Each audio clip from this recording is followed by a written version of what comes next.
My birth father lived with us off and on for multiple years in between stints of being in prison or with other women. My third grade year, his alcoholism, depression, I'm sure that there were some other mental illnesses that we probably just weren't aware of at the time, basically led him to the decision to commit suicide. That was done in my childhood home, the home that I was raised in, and the home that he was basically raised in as well. My mother, who is really my grandmother, but I always called her mom, her and I were both there when it happened. And I was the first person to see him. I was the last person to see him alive and the first person to see him after he had shot himself.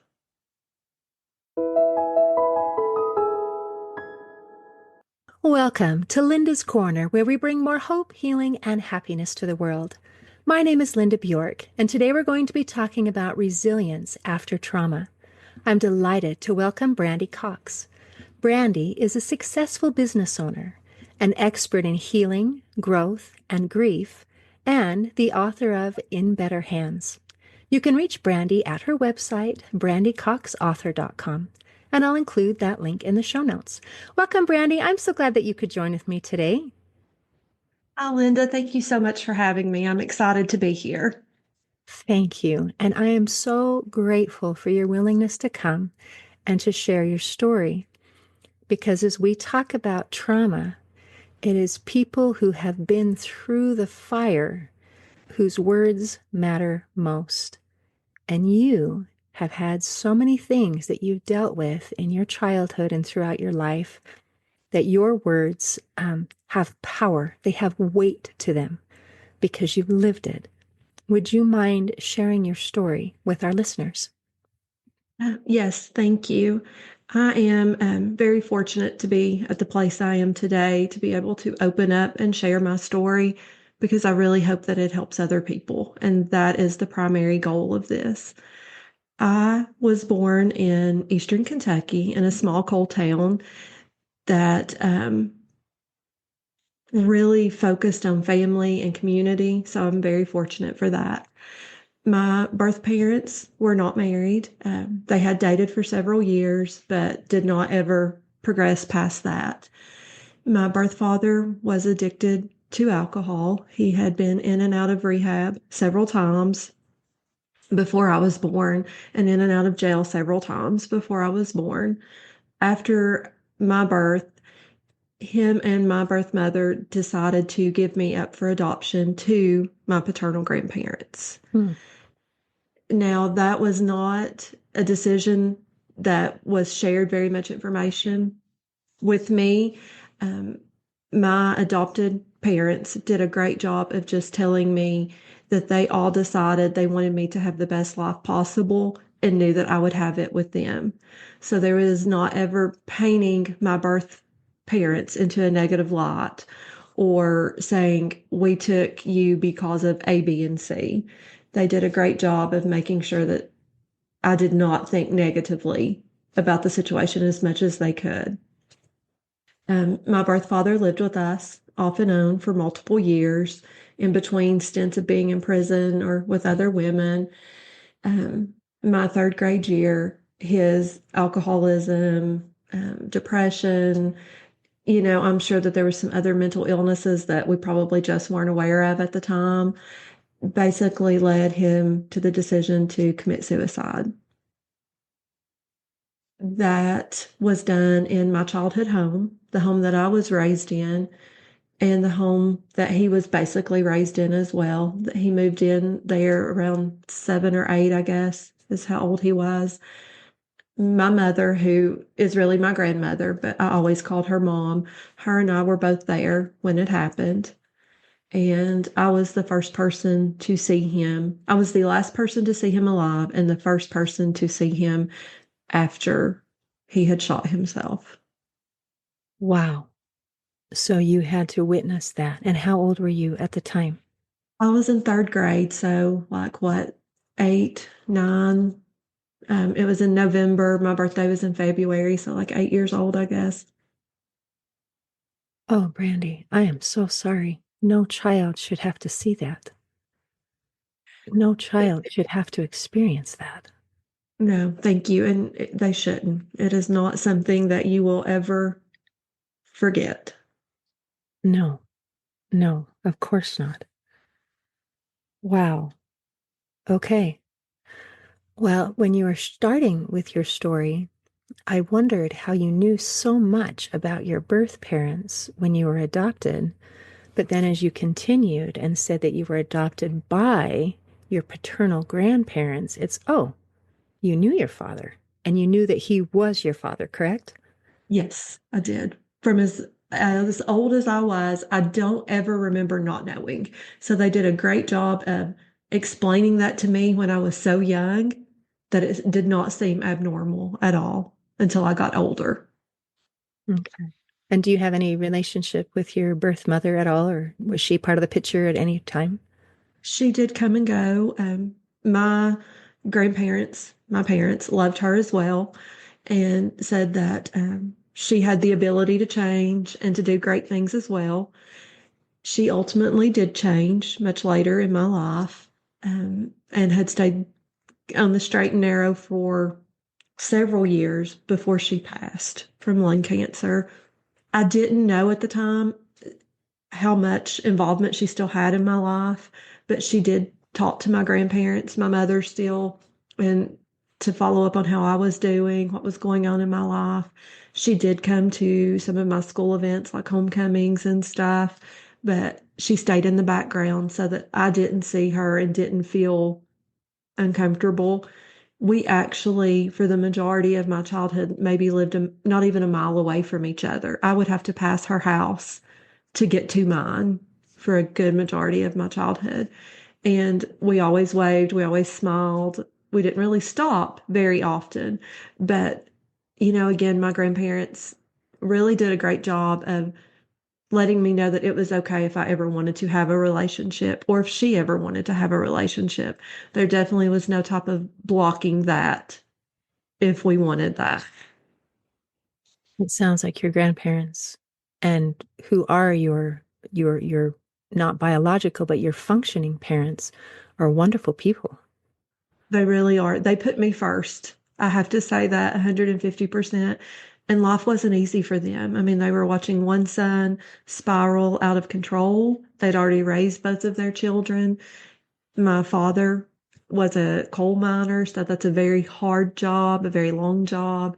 They raised a garden, sometimes multiple gardens, but I always knew, even after Roger committed suicide, when depression had taken over our house and just an unimaginable amount of grief, I still knew they were showing up for me as much as they possibly could. I'm so, so grateful that you had them in your life. They sound like they were just a beacon of light in a sea of darkness. I don't know where I would be without them today. I really don't. I can't say enough good about them for the choices that they made and the way they protected me as much as they could. They were just, they were light. They were hope. It sounds like they were stability. They were just an anchor. They were. Oh, I'm grateful for them. Now, you mentioned your birth mother about being straight and narrow. Was she struggling with addiction as well? She was. I Okay. don't know the extent of her addiction. I know that she struggled. I know that she had been in and out of jail as well. But that's a story that wasn't shared with me a whole lot on the extent of what she was doing. She did go to jail roughly, I'm estimating between 3 to 5 years because I'm not actually 100% sure on the exact time frame. During that time, she did turn her life over to God. And she did get to talk to my mom before my mom passed away. And when mom hung up the phone, said that she knew that Kathy was going to be okay, that she had turned her life around and was doing what she needed to do. And after she got out of jail, that's exactly what she did. She didn't go back to her old ways. She actually moved from where she was living to a new house and really focused on our youngest sister and in church and keeping her life together. I just really have to say that she did she did change. And I believe that. I believe if she was still alive today, had cancer not have taken her, I do believe she would still be on that same path. That's wonderful. I love when a story has some hope in it because when we're in those places, as you described, both of your birth parents with that struggling with addiction, struggling with making not good choices and ending up in jail or in prison. And it sounds like your birth father succumbed to that darkness and the depression, You and did. your birth mother found a way to healing. And when we're in a place of darkness, we can go either way. And so I appreciate you being willing to speak about you finding your way to light. So, how have you healed through this? And what have you done to be able to break what could become generational patterns? I think it's an ongoing healing process. I would love to say I'm completely healed now, but I'm not. I am still working through issues, acknowledging triggers, acknowledging um, maybe habits that I need to work on as well so that my kids do not have to absorb anything from that part of my life. I tried what all of my family tried, which was we called our facial expression was to grit our teeth and just go through it, not acknowledge it. We don't talk about it. We just get up the next day and go to work. I tried that, and that definitely was not the right answer. It really destroyed me for a lot of years. I had extremely low self worth, struggled with depression. I would say chronic depression, amount of fatigue, and the effort that it took for me to do basic tasks as a teenager and even into my early 20s is ridiculous when I look back because I had no idea why I was the way I was. So after my first son was born, I realized that I was looking at this little baby and he deserved better than what I could give him at that time. And I decided I was going to start counseling. Well, counseling was still frowned upon, especially in my family. Depression medicine was not something that we talked about, but I knew I needed it. So I actually went an hour away from home to get counseling. And my sweet little dad would always ask why I was having so many appointments so far away. And I had made up every excuse that you could come up with in a book before I finally broke down and told him the truth. And went to counseling the first few weeks, and I decided this is entirely too hard. I am not going back. She is making me say stuff and talk about things that I shouldn't talk about. We should not be saying this. But I would go, and then that Monday and Tuesday would come, and I was like, well, it's too late now to call and cancel my appointment. That's rude. She couldn't fit somebody else in. So I would go the next week. And I did that probably for 3 or 4 visits. Like every time I left, I was like, I am not going back. But then I did. And then it got to where that was one of my favorite places to go because finally I was starting to understand why I was the way I was. And just having someone to be able at that point to just tell me, you're acting like this or you're doing that because of A, B, and C, that helped in itself to know that I wasn't totally just crazy or lost complete control. Um, I really worked through some triggers with her. We did a lot of journaling, and that's actually how this book started because I did get to a point to where I struggled to really say how I really felt. I was sugarcoating it instead of being completely blunt. So we moved to me writing, and then I would have to bring that in and let her read it. And that was easier for me because I felt like I wasn't betraying myself and my family. So that's where the book, some of these notes came from. And through that process, she helped. I have went back to counseling once since then and just started back again now because I do feel like there's always more room for growth. I feel like that we always can better ourselves. And it's easier when you have someone walking alongside you, helping you to be the best person that you can be. Wow. Thank you for sharing that process and the courage that it took for you to be able to say, I want to be a better person. And the different views that we look at for healing. One is, this is shameful. You shouldn't require healing. This is embarrassing. Just grit your teeth, swallow it, hold it in. That's one way to look at it. But you chose to look at it as growth. This is healing. This is growth.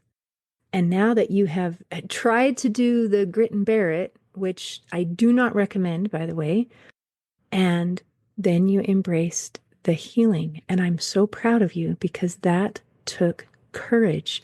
It went against the grain. It went against what everybody was telling you to do, what everybody was thinking you should do.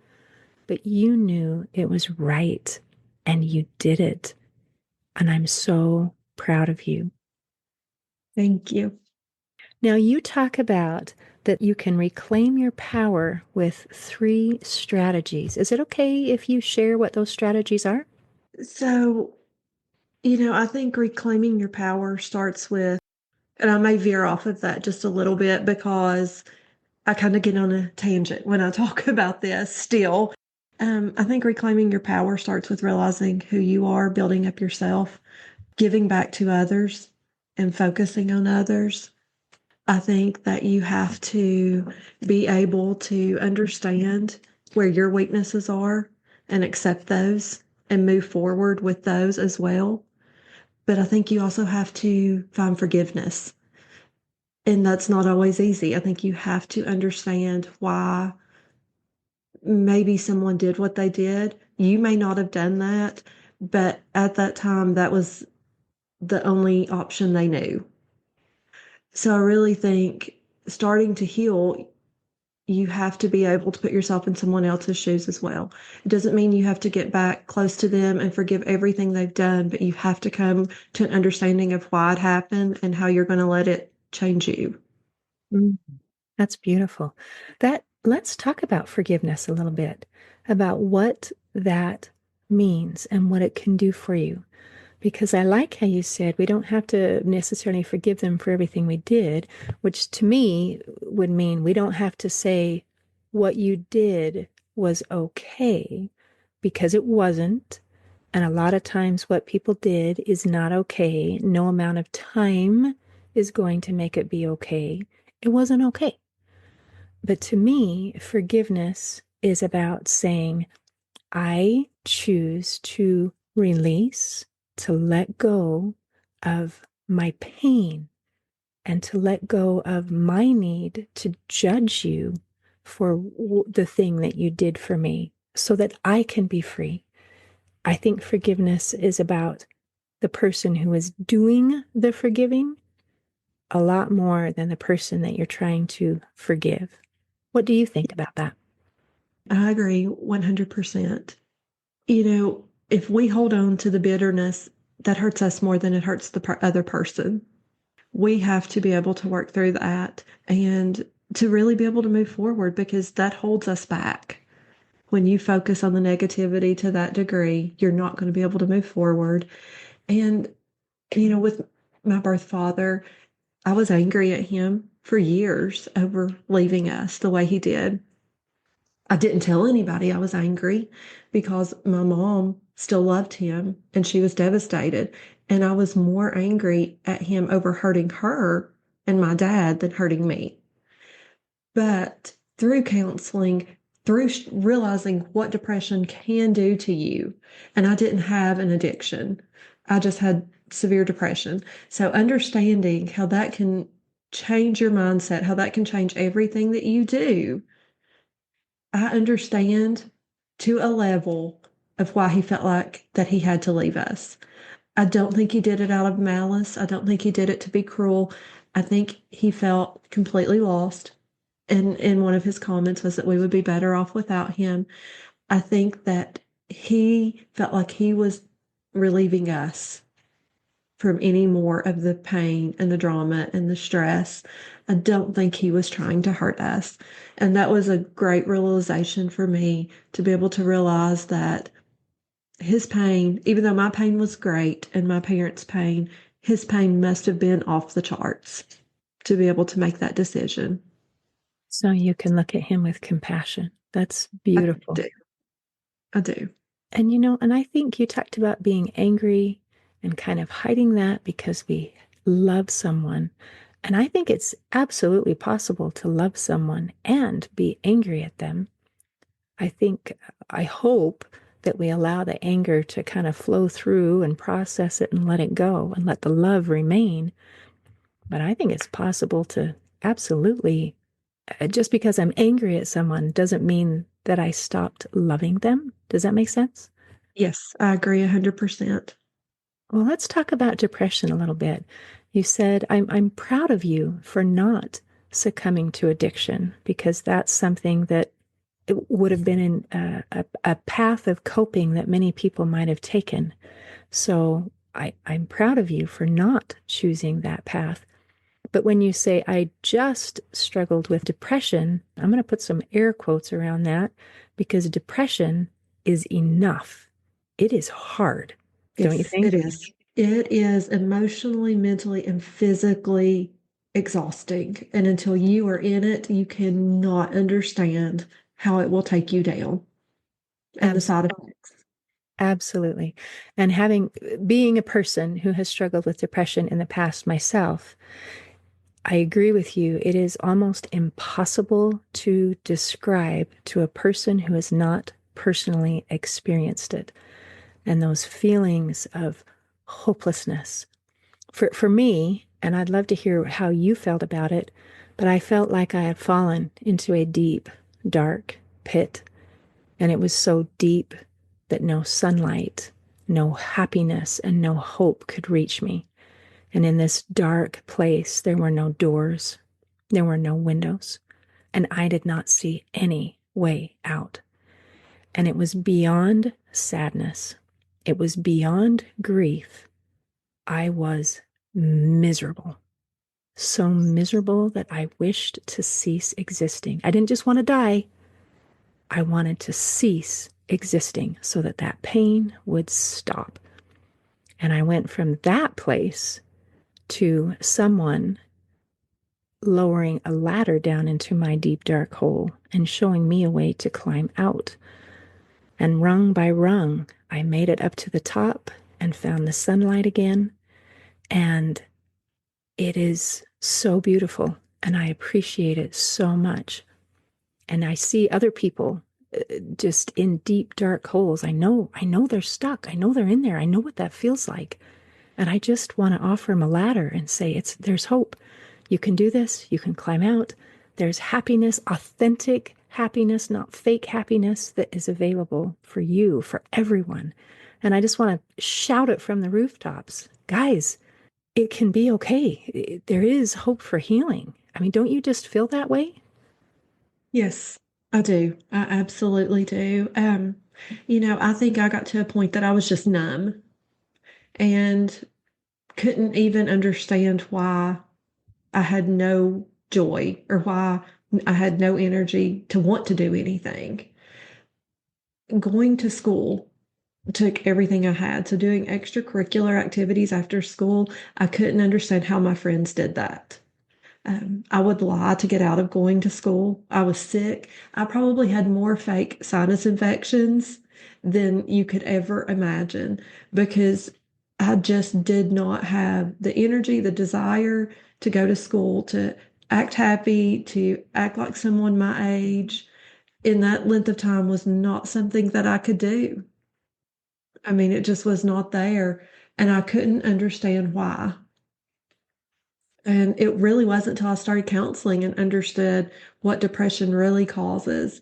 You have two different types of depressions. Even after I got through that one, I think I was an overfunctioning depressive person because I started trying to overcompensate then and smiling and doing stuff when in my mind I did not want to be doing it at all.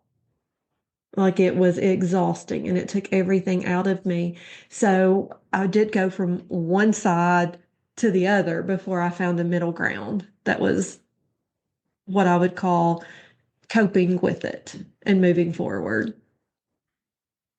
And do you still feel like you are in a coping situation or in a healing situation? I do think I am in a healing situation now. I do feel much better than what I have, but I am still very cautious of triggers. And I still would like to stay in some form of counseling, maybe every few years, because I've got a son that's 17, getting ready to go off to college, which triggers sadness and fear, because his life is getting ready to change. So instead of ignoring when I start to feel sad or maybe that depression's coming back, I'm accepting it and being like, okay, we're going to deal with this now before I let it get out of control and get a hold of my life. That's wonderful. So you're able to work with the patterns that you're dealing with, and we're not going to ignore it anymore. We're not going to grit our teeth and bear it. Now we're going to recognize it and do something about it. And that can include getting some help, which matters so much that we don't have to deal with things by ourselves. Yes. Well, um, you know, when when you say I'm feeling this way and I don't know why, on the one hand, it makes sense if you don't understand the connection between trauma and between how it affects our body and our mind and our spirit.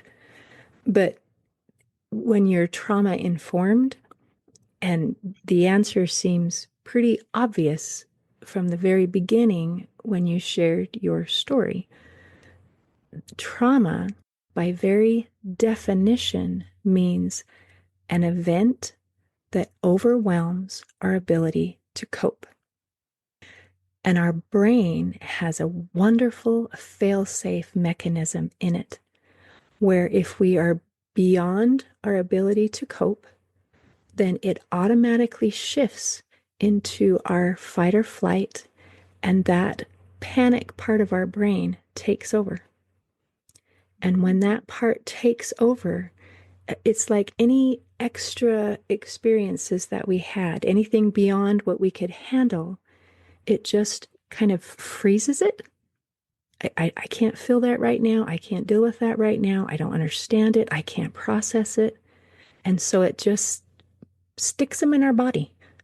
It just says, just put it in there and we'll take care of it later. And it's a wonderful, brilliant thing that our brain does to help us survive hard things. However, it has a downside because then that fight or flight, that process is running in the back of our mind in our body ever since the trauma took place. So in your body, it has been running in that fight or flight system, that sympathetic response, ever since you were in second or third grade. And it's running all the time, and it is exhausting. And so until we can calm that system down, it's going to keep going. The good news is that we can get those out of our body. We can calm down that nervous system, and we can be okay and experience real healing once the source of it is removed. Did your counselor talk about that at all? They did. We focused on when I went to her, I had a lot of issues. I had abandonment issues. I had trust issues. I really had a hard time of understanding how love really worked and how you showed love and how you received love, because in my mind, love would not hurt you the way that I'd been hurt and lied to. So when I went to her, I had so many different subjects and traumas inside of me that we really tried to take one by one. And I think we did a great job on starting, but I think it's still a process that I've still got to work through because I still see some of that there. I do still struggle with high walls. I do still struggle with really trusting love the way that I should, even as an adult. And I have that fear of abandonment still to some level, and I didn't realize how much until again here lately. So that's really what I'm trying to focus on now is accepting that that is still there. It's better, but it's still there, and what I can do to fix that now. I'm so proud of you for the progress that you've made. You are doing such a wonderful job, and you've come a long way, and you're going to make it all the way because you're searching for it. And I know that it's possible.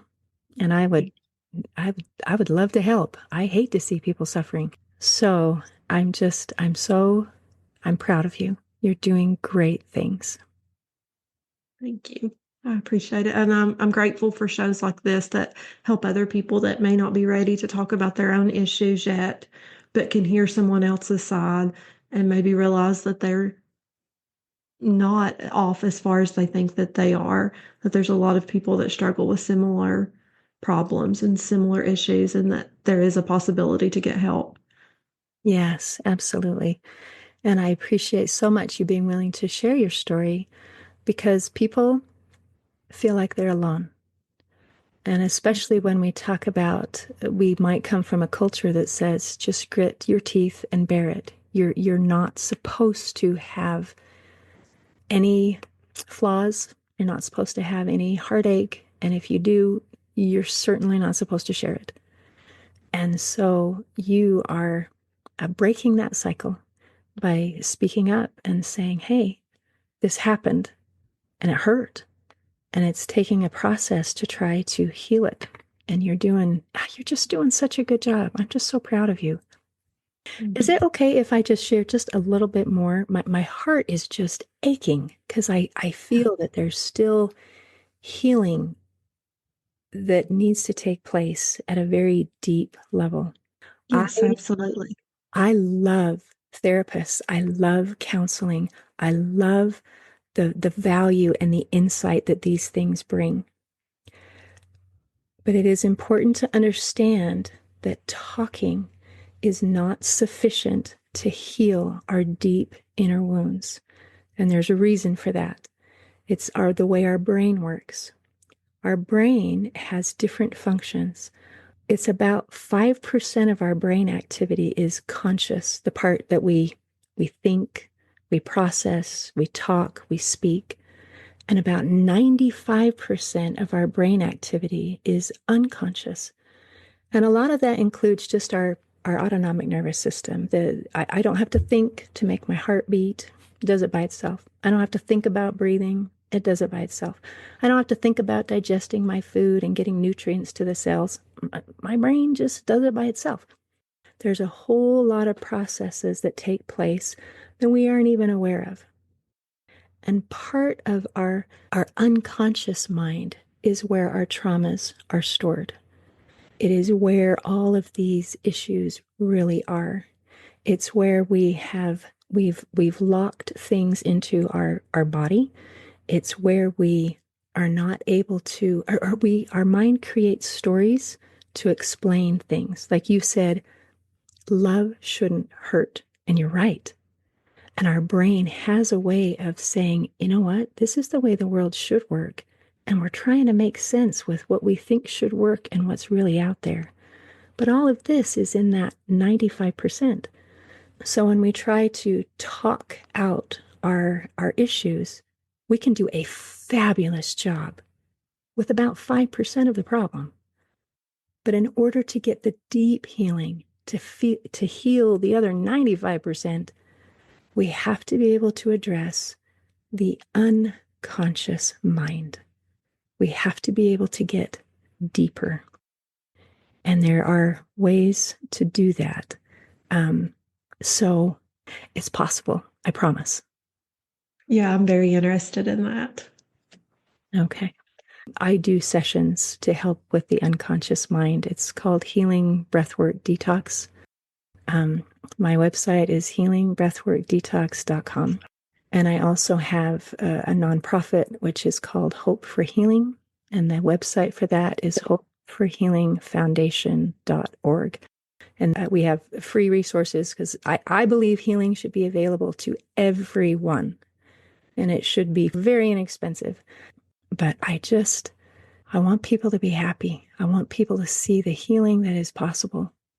Because when someone has gone through the horrific hell that you have experienced as a little girl, you, Brandi, deserve a joyful life. You, Brandi, deserve to have peace and healing and to experience the love that you know inherently exists because it does. And you deserve it. And you are worthy of it. And you should have it because you Thank you. matter. And I agree. I think everyone deserves it and should have it. I agree. I agree. Ah, okay. Woo, gonna wipe my eyes here. Brandi, thank you. Thank you, thank you, thank you. I just want to reach my arms out and give you a big hug, and we're not face to face, so I can't do that. But I hope you can feel my love and my concern for you. I do. And I really appreciate it. I don't think you know how much I needed it today. Is there anything else you want to make sure that we cover today before we close? There is one thing that I try to say every time I get the chance. It's on topic of what we're talking about, but a little to the side. And I think it's so important that it gets overlooked. Um, so I was raised by my grandparents that did not drink, they did not do drugs. They were really good people. They volunteered, they went to work, they did all of the right things. Okay. By some people in our community, I was still judged negatively because of my birth parents. Some kids were not allowed to play with me, and some kids made fun of me because of them. And one of my biggest reasons for this book is to reach out to those adults that are not thinking, I don't think they said it in malice, but when they tell a child, you're not allowed to go to so and so's house and play because of A, B, and C, that child is going to go back to school and tell other kids, and they're going to tell that child as well. I understand you wanting to keep your kids safe and not send them to an environment that you don't approve of. But what I would like to encourage adults to do is instead say, well, instead of you going there, why don't we invite them to our house? Or why don't we take them out with us to A, B, or C? We need to do a better job of showing these kids that there is other options. There are other options for them, that there are other choices. They do not have to follow in footsteps of other family members. And I think that we can protect our children while still helping others and use that as a teaching mechanism for our children as well without endangering them. And I think that is so important to get across because kids cannot break generational curses unless they're shown a different way. Someone has to help them, whether it's a teacher, it's a counselor, it's someone at church, it's their friends' parents. I was fortunate. I had grandparents that showed me a different way, and I had a great community. I am by no means saying I wasn't supported because I was. And that's why I turned out as well as I have, is because of that support. So, what I'm saying is for the children that do not or did not have as much support as I had, we need to do a better job of making sure that they get that support and they receive that encouragement that there are other options. What a beautiful message that we can be compassionate and kind, and we can be protective of our children and at the same time be compassionate and inclusive of other children, of other people. I thank you. And I am so sorry. I am so sorry that you endured that. It's so unfair. It It's so is. unfair. It is, but I'm hoping it's going to change it for someone else. And then in some realm, it makes it, I don't want to say worth it, but it makes it bearable and okay. Okay. Brandi, thank you. You have touched my heart today. And I'm shedding some tears. And I love you. And I want good things for you. Thank you so much. You've just been amazing today. You just have no idea. Oh, I appreciate you so much. Okay. In closing, I'd like to share a quote by Jeffrey Gitomer. He said, "Resilience is not what happens to you. It's how you react to, respond to, and recover from what happens to you." Today, I invite our listeners to heal and thrive despite whatever happened to you. See you next time on Linda's Corner. Thanks for tuning in to Linda's Corner podcast. If you enjoyed this episode, please subscribe and share it with your friends to help us inspire even more listeners.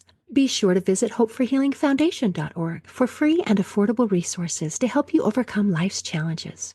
And explore healingbreathworkdetox.com, where you'll find transformative tools for deep inner healing and lasting change. Also, don't forget to check out my books, Crushed, A Journey Through Depression, and You Got This, an action plan to calm fear, anxiety, worry, and stress. Your journey to hope, healing, and happiness starts here.